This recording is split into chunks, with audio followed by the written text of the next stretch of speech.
Hi, everybody. Trevor Hammond with Sierra Pacific Mortgage. Time for a little Wednesday wisdom.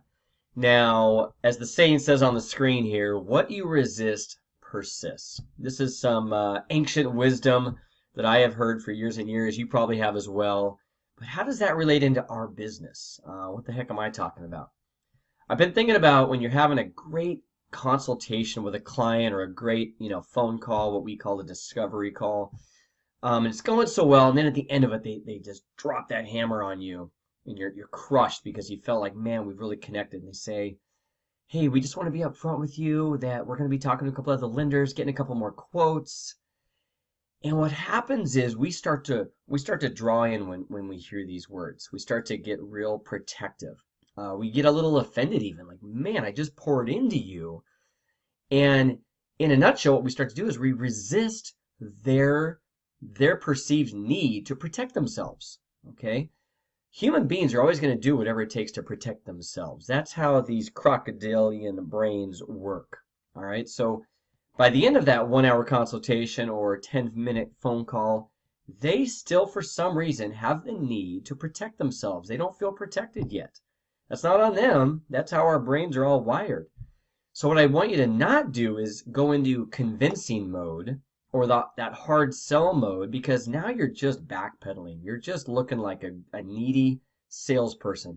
And I hear and see so many people do it over my years of, all of everything goes into convincing mode of, well, this is what we do and here's all the things I'm going to do for you. And no, no, no, no, no. What I want you to do is start practicing this. Encourage it. Agree with it. You know what? I think that's a great thing to do. I don't know XYZ over at such and such credit union, but I bet they're really good at what they do if they're in this business still. But I do want you to do it the right way. My number one goal for you as a client of mine, whether you work with us or not, is that you ask the right questions and get all of the right answers, because often that's what gets people into trouble long after they moved into their house. So I want you to go talk to 99 more people if that's what will make you feel better. And here's what I get across to them as I'm doing this. First, make sure when you're talking to somebody that they talk to you about how to manage your risk. You're borrowing hundreds of thousands of dollars. All right. Now you come in, I know, saying, hey, I want a 30-year fixed mortgage. But there's a bazillion different mortgage products out there, and really we turn it into a question. So I want you to get your question asked. Make sure you ask this other loan officer, how best should we manage our risk, given everything we've told you, what our 2 a.m. issues and fears are that keep us up at night about money and this mortgage, this new house? How do we manage risk? Secondly, make sure you ask them for the best strategies on how to repay this money over time.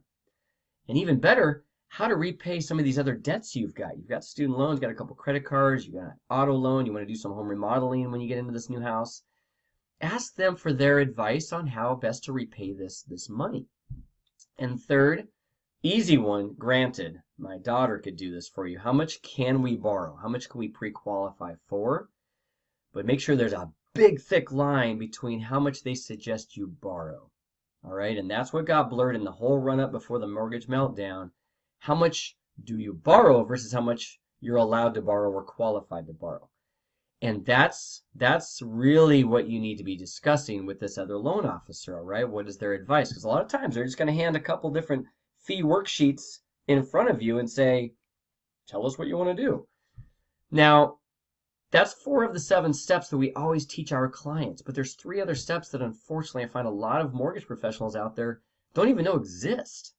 So if you're going to go talk to 1, 2, 99 other people, I want you also to say, hey, going forward, now that we've got this new, bigger mortgage, how best do I manage all these liabilities over time? How do I prioritize my cash flow going forward? I've got this new debt. There's other goals I want. Okay, make sure they can help you dial in that answer and map out a plan that gives you that confidence you need. And next, how am I going to protect my equity? Okay, you're putting 10% down on this house, $40,000 on this $400,000 house. It could go up another $40,000 in the next year or two. So you're going to end up potentially with $80,000 of equity in the next couple of years. Make sure they help you understand some strategies on protecting your home equity, right? You wouldn't want to lose all that equity. And finally, how are you going to stay on course? Now, I'm not going to hold your hand and coach you every day on what to do with your mortgage and your house and your money. But we do have strategies that we will help you with over time, long after we close this mortgage. Make sure these other loan officers you're talking to give you some advice or tell you how they're going to help you stay on course to your goals financially and with this mortgage down the road, okay? Now, those are 7 key questions and steps I want you to make sure you take when you go out and you do this shopping around as your friends told you to do, or as your realtor told you to do with those other 2 cards you got.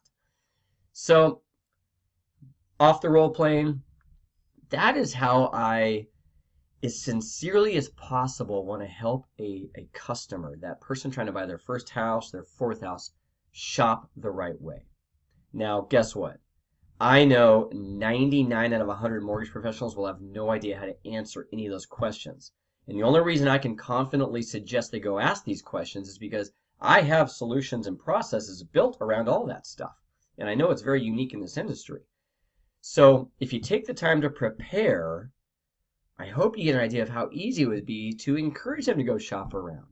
Because there's just nothing like the experience we're going to give you. And so much was beyond the mortgage transaction. So I took them, I answered their initial fear, and I expanded them out a little bit to, wow, there's more to this than I thought. Holy cow, not just about rates and fees and payments and whether or not we qualify. So I want to get that across for my Wednesday wisdom and show you also how we leverage the concepts from Borrow Smart, Repay Smart, my new book, for all of us loan officers and branch managers out there trying to be unique in this marketplace and to be able to differentiate from all those other people out there, all of our cohorts and colleagues around the industry just trying to sell mortgages, how we can differentiate and do this so differently and love what we do again. All right. Hope that's helpful. Ping me for any questions you have or any other kind of scripting or thoughts on how to help a customer shop the right way. And then at the end, see that you are by far the most valuable. All right. Take care.